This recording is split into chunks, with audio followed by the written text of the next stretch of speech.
कि जो अयोग्य अभ्यर्थी हैं उनको सिलेक्शन कर लिया गया, उनको ज्वाइनिंग करा दिया है, और जो मतलब कि अच्छे हैं, जो योग्य अभ्यर्थी हैं उनको नोट सिलेक्शन कर दिया गया है सर। केएस द्विवेदी मेरिट निकाल दिए और सर बहुत फर्जी तरीका से वो हो गया है सर बहाली।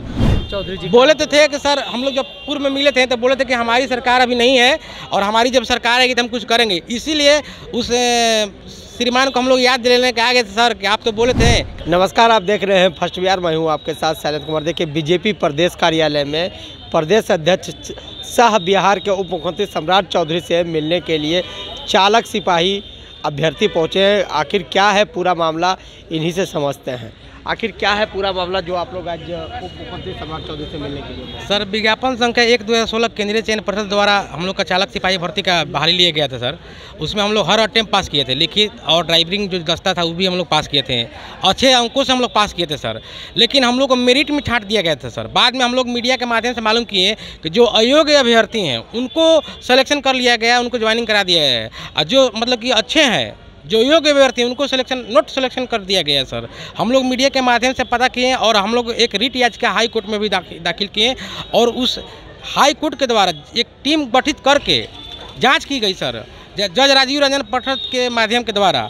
और उसमें सर 179 267 लड़के का ओमर सीट पर चयनित मतलब फर्जी तरीके से चयन कर दिया, बहुत फर्जी तरीके से सर। उसके बड़े पैमाने पर बहुत सारे अब सबूत मिला गया है। नवादा के एसपी द्वारा खुद अरेस्टिंग किया गया है, जेल भेजा गया है सर। उसके आईपीसी की धारा मतलब कि जो था वो लगाकर उसको अरेस्टिंग किया गया। गाड़ी चलाने जानते भी नहीं है फिर भी सिलेक्शन नहीं सर, ना कोई स्टीयरिंग धरने का नहीं आया था सर। बहुत से महिलाओं ऐसी महिलाएं पकड़ी गई थी सर कि जिनको गेट खोलने नहीं आ रहा था, वो गाड़ी क्या चला पाएगी। वहाँ के जो बड़े अधिकारी थे वो लोग अचंभित थे कि लोग कैसे मतलब कि ये लोग सिलेक्शन होकर आ गया सर।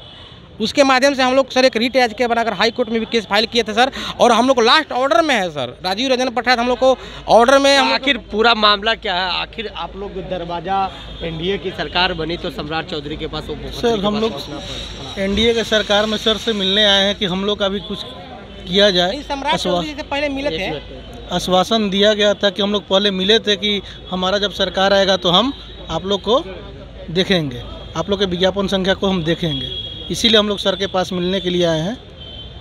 क्या आश्वासन मिला? आश्वासन मिला है कि सर हम इसको अपने स्तरीय से जांच करेंगे। और ये एक बहुत बड़ी बात है सर कि जब हम लोग का मेरिट निकालने की जब टीम गठित हुई थी तो 3 सदस्य गठित हुए थे और 1 सदस्य नहीं थे।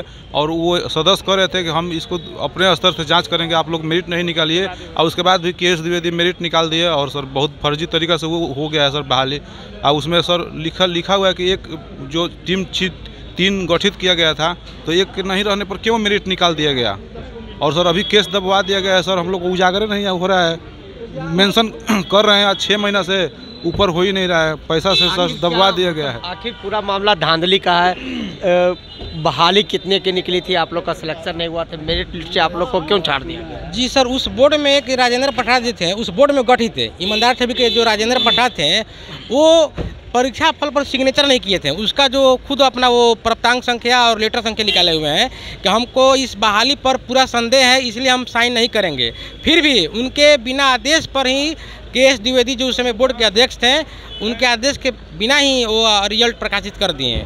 और उनके बाद भी सासाराम में जो महिला बटालियन में जो ज्वाइनिंग करने गई थी उसका भी लेटर नंबर और लेटर संख्या डीजीपी को मार्गदर्शन मांगा गया था सर। इसे अभ्यर्थी जो यहाँ ज्वाइनिंग करने आए थे इनको गाड़ी संबंधित कुछ भी जानकारी नहीं है, इस लोग को क्या किया जाए, मार्गदर्शन मांगा गया था डीजीपी के माध्यम से कि सर ये लोग क्या किया जाए सर कि लोग गाड़ी चलाने से पूर्व भी आप लोग आंदोलन कर रहे थे? हाँ सर, हम लोग सचिवालय में भी गए थे, तेजस्वी यादव से भी मिले थे, इसके पूर्व नीतीश कुमार से भी मिले थे, तो उनके पीए से मुलाकात हो पाई थी, उनसे नहीं मुलाकात हो पाई थी सर। फिर हम लोग सचिवालय हाल्ट में भी जाम किए थे सर।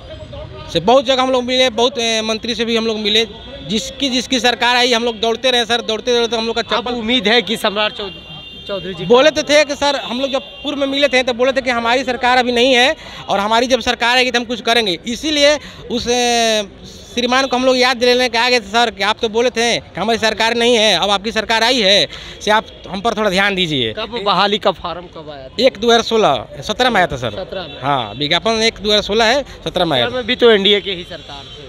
हाँ नहीं सर, एनडीए की सरकार थी सर उसमें, लेकिन जो नीतीश कुमार जी उसमें मुख्यमंत्री थे। हम नीतीश कुमार को ही कहेंगे सर तो उस समय जो था हम लोग का रिजल्ट नहीं प्रकाशित हो पाया सर, उसके लिए हम लोग शुभ है सर, आपके माध्यम से हम भी चाहेंगे। हाईकोर्ट में भी याचिका दायर। हाँ, हाईकोर्ट में भी याचिका दायर है सर।